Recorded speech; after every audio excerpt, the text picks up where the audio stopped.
Hi everyone, this is Long Vo. Today is August the 25th, 2012. I'm analyzing a game played against my brother Bao Vo, and I'm playing white and he's playing black. So I start off with e4 and he responds with d6, and I go d4 and he goes knight to f6, attacking the e pawn. So I defend with knight to c3, and he goes g6. So now I put more pressure on the center with f4, and he goes bishop to g7. So now I go bishop to d3. So I'm just because I do expect him to castle king side, so I'm putting a little bit of pressure on this diagonal here towards the king. Also defending the over protecting the center a little bit. And he castles kingside, and I go knight to f3. So now he goes c6, and I go knight to e2 with the idea of developing the knight to the g3 square towards the king. My idea here to try to break this formation here is to eventually push the pawns this way. So I am intending to castle queenside at this point, and he goes a5. So knight to g3 and knight to a6. So bishop to e3. So I'm not sure if this was a good move. I think perhaps I should have broken into the center first at this point, but I was still a little bit passive, you know, getting my pieces in a better, more active positions. And he goes knight to b4, attacking the light squared bishop. And I didn't feel like moving the bishop because I felt that if he took and I could take back with temple developing my queen. Was that light squared bishop that important? It probably was. So anyways, I decided not to move the bishop, and I went c3 to force the exchange. And he goes knight takes d3, and queen takes d3. Also, this pawn move here protects the center as well. So I'm trying to establish a strong center here, and then strike. But my brother doesn't allow me, so he goes knight to g4. So right now he's starting to strike right away. And I've already exchanged one piece, and I felt that I needed my pieces to continue the attack, so I went bishop to d2, and he goes queen to b6, attacking the b2 pawn.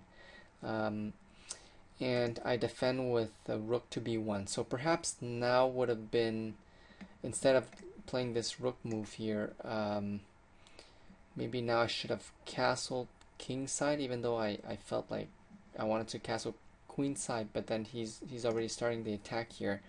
So I wasn't that comfortable anymore.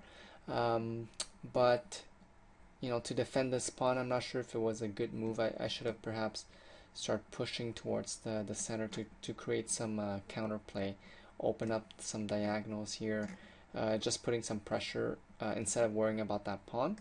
So now he goes a4, and I castle kingside.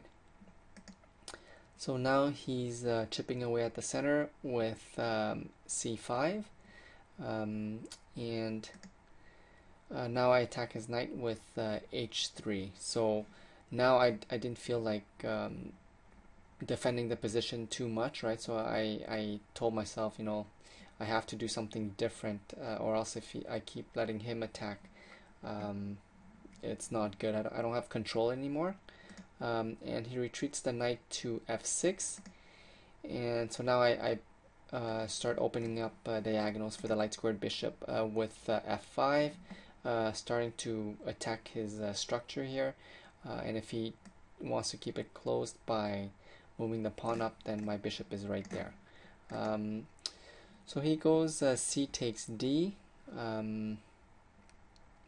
Same thing, the knight is blocking that bishop, so well, I didn't like the idea of being x-rayed here, so if he did, if I let him have that, if I let that pawn stay there, another move by perhaps taking this one, he would simply attack the bishop with a discovered attack. So I go knight takes d4. So I didn't want to take with the pawn either to, maybe I should have, but that's what I did. I took with the knight, thinking that the pawn structure here is okay, and really the bishop doesn't need to go here later, so the attack here is okay. So I took with the knight, also opening up the F file for the rook, and he pushes with e5. So now the knight is pinned to the king. I do have en passant though. I didn't even see that move, so my brother's the one who said, you can take with en passant. So that's what I did. So f takes e, and f takes e, and so here I get the king out of the x-ray with king to h2. So I don't know if maybe I should have gone h1, but the h2 here later on, I'm gonna get into like a pin here that's really uncomfortable. But he goes bishop to d7, connecting his rooks, and I go bishop to e3, x-raying the queen, and queen goes to a5. So now if my knight wasn't there, he could have an option to skewer the queen here. So my knight was fine there, and I go rook to f2 with the idea of doubling rooks. And he goes rook to f7, and knight retreats to f3 because the rook is no longer in the light square diagonal here, so there's no threat here anymore. So I retreat the knight because I wanted to bring it to a more active spot here. Okay, so now he pushes with d5, and of course this isolated king pawn here is probably a weakness for me, so I was glad to exchange with e takes d, and knight takes d5. So he's attacking my dark squared bishop, and I go bishop to d4, offering an exchange, and he goes knight to f4, attacking the queen, and queen to e3, and he goes back knight to d5, attacking the queen again, and queen to d2. So I didn't feel like repeating moves. I'm trying to win here, not to draw, and rook to f8, doubling his rook. So at this point, this knight here can't really move because he could take, and then actually I have my bishop there as well, so I could have moved the knight, so perhaps this could have been or this could have been a good move, and this way I would trigger an exchange. I didn't see it, so instead I took bishop takes g7 because I thought to myself, well, this is an opportunity for me to weaken that structure there. Maybe it's a mistake, I don't know, because that bishop here was quite active, but that's what I did. And king takes g7, and rook to f1, defending the rook here, and he goes queen to c7. So this is that x-ray that I'm talking about. So now the king here can't really go anywhere, the knight can't go anywhere. If he starts to push the pawns, then I'll be in trouble. So my idea here was to add a defender to this knight here. So the idea would be to go knight to g1, then knight to e2 to defend, and then I can move the king. So before that, I improved the position of the queen with queen to d4 check, still protecting the rook. So he goes king to g8 and knight to g1, so preparing to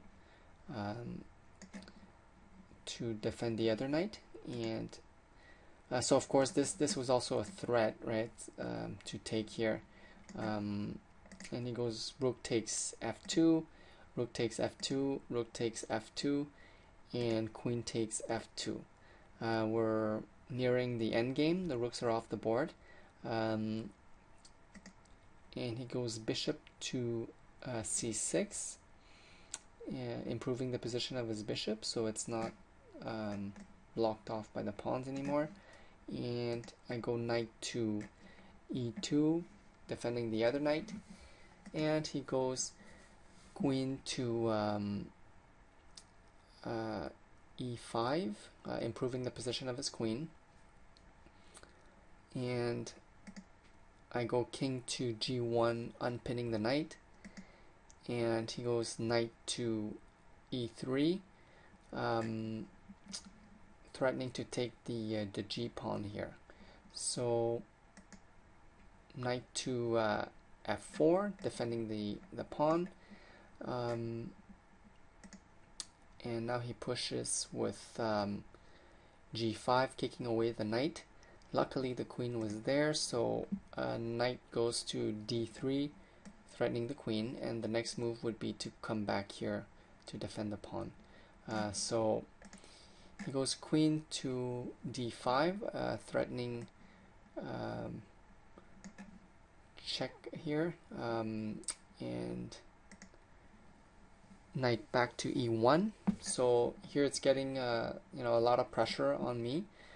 He has more space and I'm on the defensive here, and he goes knight to d1, attacking the queen. So if the queen leaves, well, the knight is still defending, so that's fine, but there is a potential checkmate here if the two defenders here leave. So here I was tired of defending. This pawn's under attack. This pawn is hanging. It's a matter of time before the position falls. So I decided to be more aggressive and have a counterattack with queen to f6. So the king can't go anywhere at this point. It's pretty stuck. And my next move was to move the knight and threaten checkmate.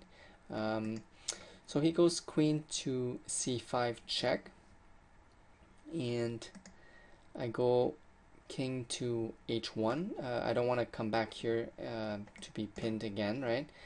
So then he improves his position with queen to e3. So he's threatening both knights, and so I thought to myself here that I should take a chance and just counterattack instead of defending the position.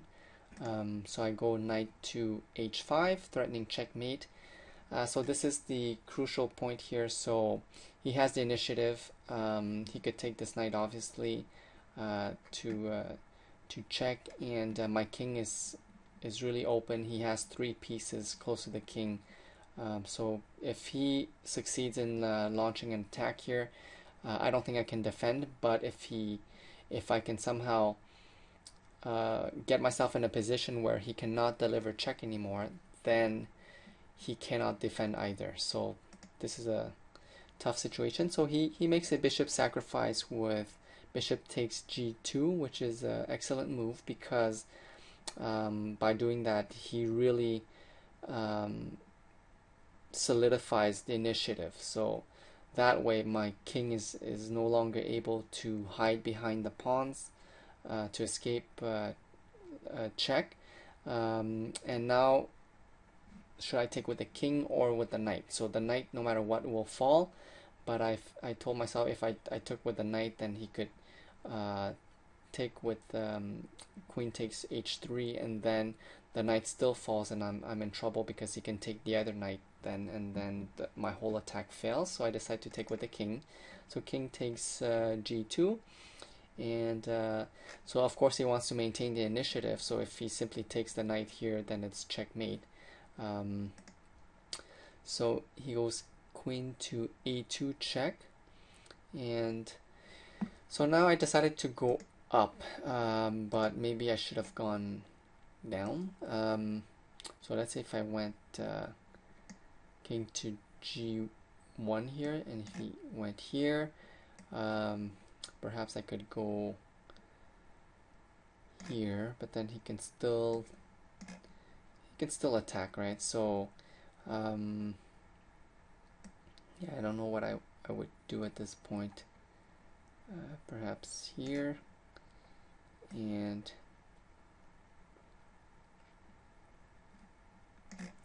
I guess it could be a situation where it's a perpetual check or something, right? So I thought that would have been the better move, but instead I went hold on.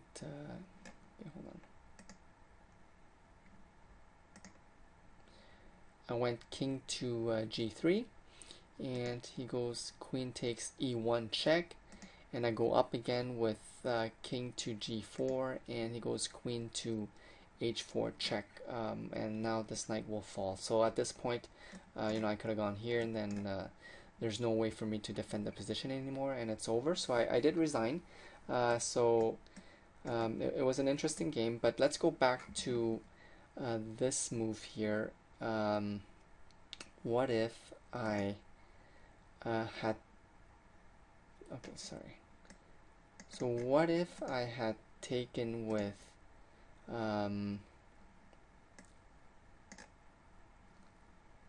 so if bishop takes g1 check here, I could have taken with knight takes g2. So this is a different variation, so I was curious to see what would have happened. So we went back to this position and kept playing. So then he would have gone queen to h3 check, king to g1, then queen takes h5, queen takes e6 check, queen to f7, offering an exchange, queen to e2, because this I thought would trap the knight, so the knight can't go anywhere. And of course he would have simply defended, so it's not a problem for him. So he goes queen to d5, and knight to e3, forcing the exchange, because here my position here is not very safe. So if that knight comes off the board, so knight takes e3, queen takes e3, queen to d1 check, king to g2, queen to g4 check, king to f2, and this is another critical moment where queen to f4, forcing the exchange check. So queen takes f4, g takes f4, king to f3, king to f7, king takes f4, king to e6, b3, with the idea that if he takes and I take, these are connected, so I'm okay, and then I can take care of this pawn. And he goes king to d5, king to e3, then he pushes h5, b4, and king to c4, and it's pretty much over, right? So I still can't really defend here. Perhaps I could have gone king to d3 first. So if he pushes, then I go, but then what, right? So he can keep pushing, and there's nothing that I can do. Okay, so that's pretty much over, and I hope you guys learned something.